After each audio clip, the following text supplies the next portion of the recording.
At first, life in this new nation under the law of Moses went reasonably well. They generally adhered to the law, and when they made mistakes they humbly went to God with their sacrifice to be ceremonially cleansed. Because they were trying to obey the law, their country experienced the blessings of prosperity, health and safety that had been promised within the covenant, and an early pinnacle was reached under the righteous rulership of King David. Unfortunately, things were never quite that good again. From the glorious heights of David's reign, they began turning away from God to follow idols, and inevitably plunged into a decline. Without a reference point for their moral compass, moral entropy soon followed, and evil began to spread throughout the land. Though God was patient with them and gave them warnings ahead of time to return to him, their behavior didn't improve, and the curses of the covenant began to come into play. Instead of prosperity, health and safety, Israel began experiencing poverty, sickness and terror. Foreign nations invaded and destroyed their city walls, scattering the people from their homes. Sickness and disease ravaged the land, and depression and despair gripped the hearts of the people. Eventually, they ended up in bondage. When we consider that God had told them up front that obedience would lead to blessing and disobedience would lead to curses for their nation, it seems like insanity that they would choose to be disobedient anyway. Who would deliberately choose curses over blessing? But if you'll remember from Tyler's graph, this is what always happens. God blesses the people with abundance. The people begin to think they achieve the blessing by their own efforts and that they don't need God anymore. They turn away from him towards selfishness, and the whole thing starts to fall apart.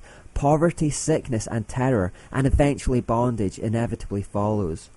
Israel's experience highlights this phenomenon perfectly and reveals the moral entropy of the human heart. It naturally leans away from God towards selfishness and self-interest, even when we know things will end badly by our actions. Jeremiah wrote, "The heart is more deceitful than all else and desperately sick. Who can understand it?"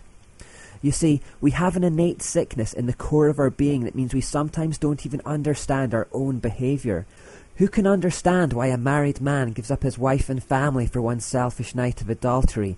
Often he doesn't even understand it himself.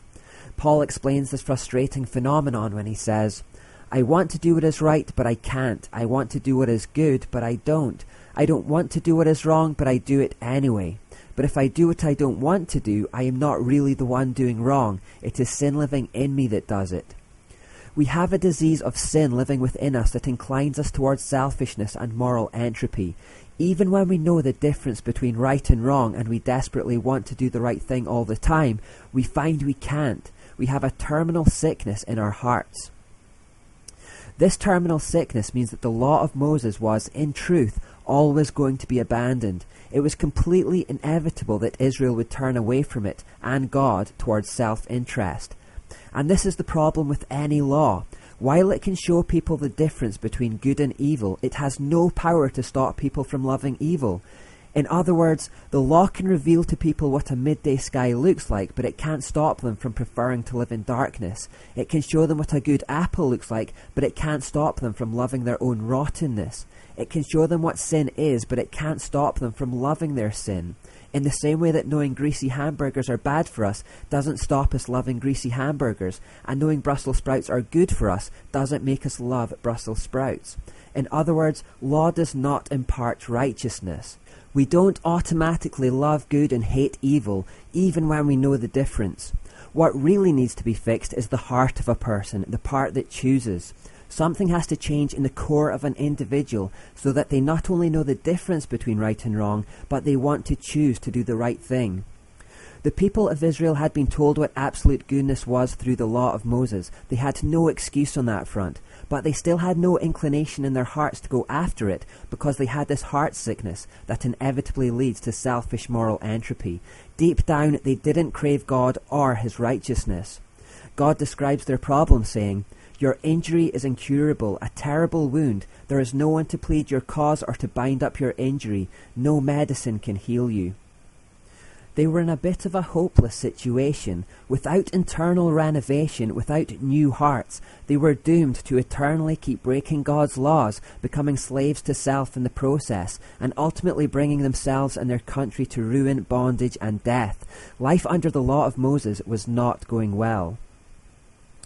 Thankfully, in the midst of this hopelessness, while Israel was at its lowest ebb and the nation lay in ruins because of the sin of the people, God started to make some very exciting promises. "And I will give you a new heart, and I will put a new spirit in you. I will take out your stony, stubborn heart and give you a tender, responsive heart. And I will put my spirit in you so that you will follow my decrees and be careful to obey my regulations." God was promising a cure for the heart sickness. He was promising that a time would come when they would not only know what absolute good was, but that they'd crave it. He would do this by putting his own spirit inside his people and transforming their hearts. With promises of internal renovation, suddenly there was hope for the people of Israel and ultimately the whole of mankind. Because remember, when you put people right internally, everything else takes care of itself. There's a ripple effect that starts from the center and gradually works its way outward. "The day is coming, says the Lord, when I will make a new covenant with the people of Israel and Judah.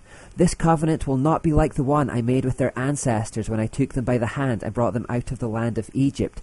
They broke that covenant, though I loved them as a husband loves his wife, says the Lord. But this is the new covenant I will make with the people of Israel on that day, says the Lord. I will put my instructions deep within them, and I will write them on their hearts. I will be their God, and they will be my people." Instead of writing his laws on external parchment and stone as he had done at Sinai, he was instead going to write his instructions deep within the hearts of his people and heal them internally. He goes further in explaining how this would happen, saying, "The day will come when I will do for Israel and Judah all the good things I have promised them. In those days and at that time I will raise up a righteous descendant from King David's line. He will do what is just and right throughout the land, and this will be his name. The Lord is our righteousness." The Lord is our righteousness. Remember that vital phrase. God was promising that things would one day radically change. A Messiah was on his way. A Messiah who would come through the lineage of King David, introducing a brand new covenant, a new relationship between men and God, and a new dispensation of time. A time when God would somehow perform the heart renovation that the people so desperately needed and create a way to have his spirit implanted within them. This spirit would cause their calloused and unresponsive hearts to long for God. Most intriguingly of all, the Messiah would create a way for them to claim righteousness through him. This was exciting stuff. Suddenly there was hope. The Messiah, as we now know today, was Jesus Christ, and for hundreds of years prior to his birth, the people of Israel waited for him, knowing that he was their only hope of salvation from bondage, sin, and death.